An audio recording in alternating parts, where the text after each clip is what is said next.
पनवेल तालुका के चिंद्रहड़ ग्राम पंचायत कार्यालय के सामने चिंद्रहड़ कानपोली और महालुंगी गांव के ग्राम स्थल मंडल तथा स्वाभिमानी शेतकारी संगठन के संयुक्त तत्वाधान में आमरण अनशन की शुरुआत की गई। इस अनशन में कुल 14 किसान शामिल हुए हैं जो MIDC द्वारा अधिग्रहित की गई जमीनों को न्यायपूर्ण मुआवजे और हक के लिए लड़ाई लड़ रहे हैं। किसानों की प्रमुख मांगे इस प्रकार हैं कि अधिग्रहित किसानों को तुरंत बढ़ते हुए दर पर मुआवजा दिया जाए। जिन्होंने MIDC से भुगतान प्राप्त किया उन्हें प्रकल्पग्रस्त प्रमाण पत्र, प्लॉट और अन्य सुविधाएं प्रदान की जाए। माननीय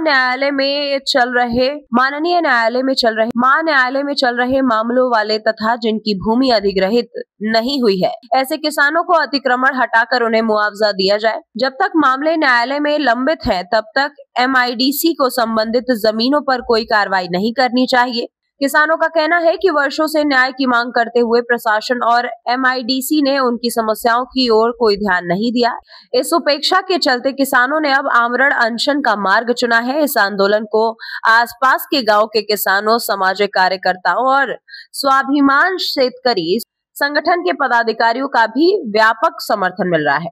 प्रशासन को चेतावनी दी गई है कि जब तक उनकी मांगों पर ठोस निर्णय नहीं लिया जाएगा तब तक आमरण अनशन जारी रहेगा और आवश्यकता पड़ने पर आंदोलन को और उग्र किया जाएगा। ग्रामवासियों ने सरकार से मांग की है कि किसानों की न्यायपूर्ण मांगों को तुरंत मान्य किया जाए और हमें न्याय दिलाया जाए, अन्यथा इस आंदोलन की पूरी जिम्मेदारी MIDC प्रशासन की होगी।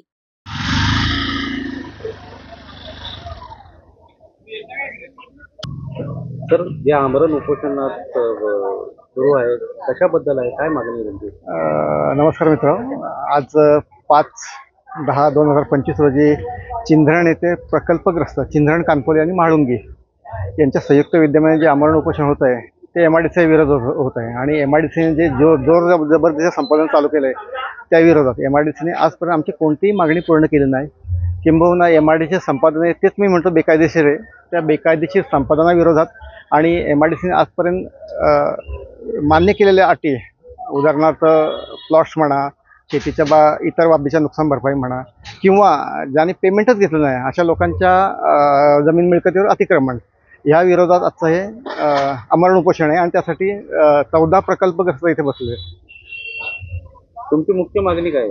आमची मुख्य मागणी एक की 750 एकर संपादन होणार आहे, पैकी काय जवळजवळ 80% जागे संपादन झालेले आहे। संपादन झाले, शेतकऱ्यांना वाढीव भाव मिळावा आणि जे संपादनाच्या बाहेर आहेत, ज्यांनी संपादनाला विरोध केला आहे किंवा ज्यांनी पेमेंट घेतलं नाही अशा शेतकऱ्यांना वाढीव भाव मिळावा किंवा त्यांचं अतिक्रमण त्वरित काढलं जावं। जे शेतकरी कोर्टाचा रिझल्ट लागेपर्यंत कोणतंही बांधकाम किंवा कोणतंही काम शेतकऱ्यांच्या जागेत होऊ नये ही आमची विनंती। किती दिवस हे उपोषण चालणार आहे? साहेब, आजपासून चालू झालं, ते कधी संपेल हे आम्ही सांगू शकत नाही। प्रशासनाशी तुमचं काही बोलणं झालंय का? प्रशासनाशी बोलणं झालं, पण प्रशासन याबाबतीत पूर्णपणे उदासीन आहे। कोणतीही मागणी प्रशासनाने पूर्ण करायच्या मनस्थित प्रशासन दिसत नाही। उपोषण करून देखील तुमच्या मागण्या मान्य केल्या नाही तर पुढचं आंदोलन कसं असेल? पुढचं आंदोलन हे आत्मदान आंदोलन आहे। नाव सांगा सर। माझं नाव किरण कुंडलिक कडू। प्रकल्पग्रस्त चिंध्रण, कानपोली आणि म्हाळुंगी यांच्या संयुक्त विद्यमाने जे आमरण उपोषण होत आहे ते MIDC विरोध होत आहे आणि MIDC ने जे जोर जबरदस्त संपादन चालू केलं आहे त्या विरोधात MIDC ने आजपर्यंत आमची कोणतीही मागणी पूर्ण केली नाही। किंबहुना MIDC संपादन आहे तेच मी म्हणतो बेकायदेशीर आहे। त्या बेकायदेशीर संपादनाविरोधात आणि MIDC ने आजपर्यंत मान्य केलेल्या अटी, उदाहरणार्थ प्लॉट्स म्हणा, शेतीच्या इतर बाबीच्या नुकसान भरपाई म्हणा, किंवा ज्यांनी पेमेंटच घेतलं नाही अशा लोकांच्या जमीन मिळकतीवर अतिक्रमण, ह्या विरोधात आजचं हे आमरण उपोषण आहे आणि त्यासाठी 14 प्रकल्पग्रस्त इथे बसले। तुमची मुख्य मागणी काय आहे? आमची मुख्य मागणी एक की 750 एकर संपादन होणार आहे, पैकी काय जवळजवळ 80% जागे संपादन झालेले आहे। संपादन झाले, शेतकऱ्यांना वाढीव भाव मिळावा आणि जे संपादनाच्या बाहेर आहेत, ज्यांनी संपादनाला विरोध केला आहे किंवा ज्यांनी पेमेंट घेतलं नाही अशा शेतकऱ्यांना वाढीव भाव मिळावा किंवा त्यांचं अतिक्रमण त्वरित काढलं जावं। जे शेतकरी कोर्टाचा रिझल्ट लागेपर्यंत कोणतंही बांधकाम किंवा कोणतंही काम शेतकऱ्यांच्या जागेत होऊ नये ही आमची विनंती। किती दिवस हे उपोषण चालणार आहे? साहेब, आजपासून चालू झालं, ते कधी संपेल हे आम्ही सांगू शकत नाही। प्रशासनाशी तुमचं काही बोलणं झालंय का? प्रशासनाशी बोलणं झालं, पण प्रशासन याबाबतीत पूर्णपणे उदासीन आहे। कोणतीही मागणी प्रशासनाने पूर्ण करायच्या मनस्थित प्रशासन दिसत नाही। उपोषण करून देखील तुमच्या मागण्या मान्य केल्या नाही तर पुढचं आंदोलन कसं असेल? पुढचं आंदोलन हे आत्मदान आंदोलन. नाव सांगा सर. माझं नाव किरण कुंडलिक कडू.